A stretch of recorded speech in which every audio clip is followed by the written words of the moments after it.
Hey everyone, Teresa the AI Quilter here, and I'm here to tell you that color does not have to be anxiety inducing.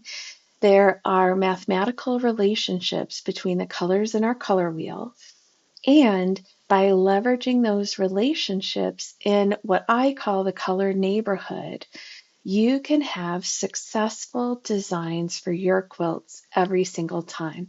So today we're going to look at this color combination.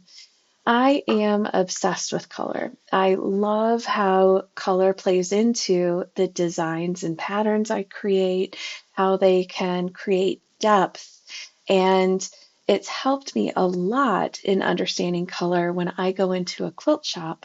I know to expect that almost everything is going to be medium value, not a lot of lights and not a lot of darks. And so I am intentional when I go into quilt shops to make sure I am pulling a few extra in those two categories every time so that when I come home and shop my stash, I'm able to successfully put together quilts quicker, more effectively, and for less money than if I had to start out on my own from scratch.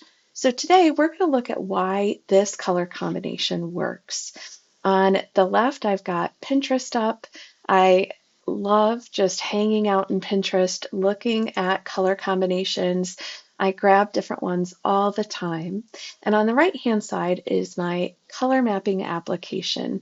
It's still in its infancy. I love it, but I want to make it perfect before I make it available to y'all.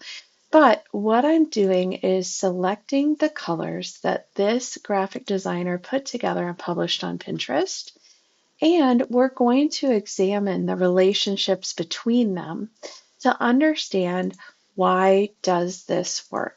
Stay tuned for an example of these colors in a quilt at the end. All right, I've selected the 5 colors that were on this here. I could also do the background because the background is a lovely neutral that goes with all of this. But let's look at how these 5 colors relate to each other. I've got a color wheel with 24 steps that maps to the Ultimate 3-in-1 Color Tool designed by Joan Wolfram. And when I map my colors, it's obvious to see why these colors work so well together. We have 2 sets of 2 colors that live in the same house. When I say live in the same house, I try in my classes to always talk in terms that we can understand every day. So I talk in terms of a color neighborhood, and people who live in the same color house are having a monochromatic relationship. And so, yes, even though this is quite a bit lighter than this one here, they are in the same house, number 23 on our color wheel. Similarly, this one and this one unexpectedly also live in the same house. And we can kind of see that if I were to pull this all the way to the right, it would get quite orange, right? But I'm going to leave it roughly where it was. And we'll continue to explore what's going on. So this one and this one live together. And so we can see that down here, monochromatic, monochromatic. And then we see several pairs of analogous relationships because they live right next door to each other. This color plays well with this color and that one, and vice versa. This color plays nice with this one and that one. So we see all of those relationships represented here. And then it just so happens that this color here, which it's so dark we wouldn't have recognized that it fits in group 9 here. I would have put it more in one of these greens just looking at it myself. We can see that it is almost directly behind where these guys live.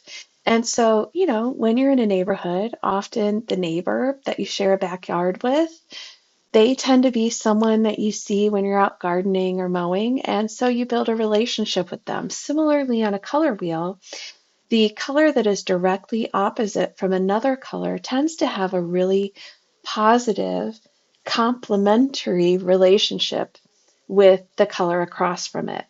And because these two have a relationship, this color happens to know this color's neighbors.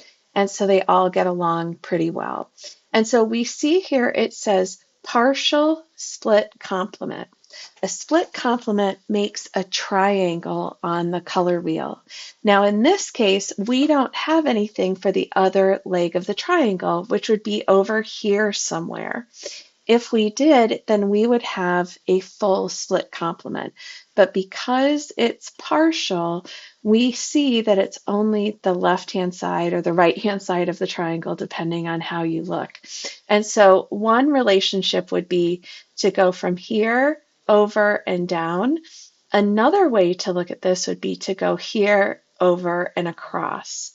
Both are completely valid split complement relationships. And so that's why these color relationships work. Thanks for watching. Don't forget to follow for more AI quilting magic and subscribe to my newsletter to stay connected and inspired.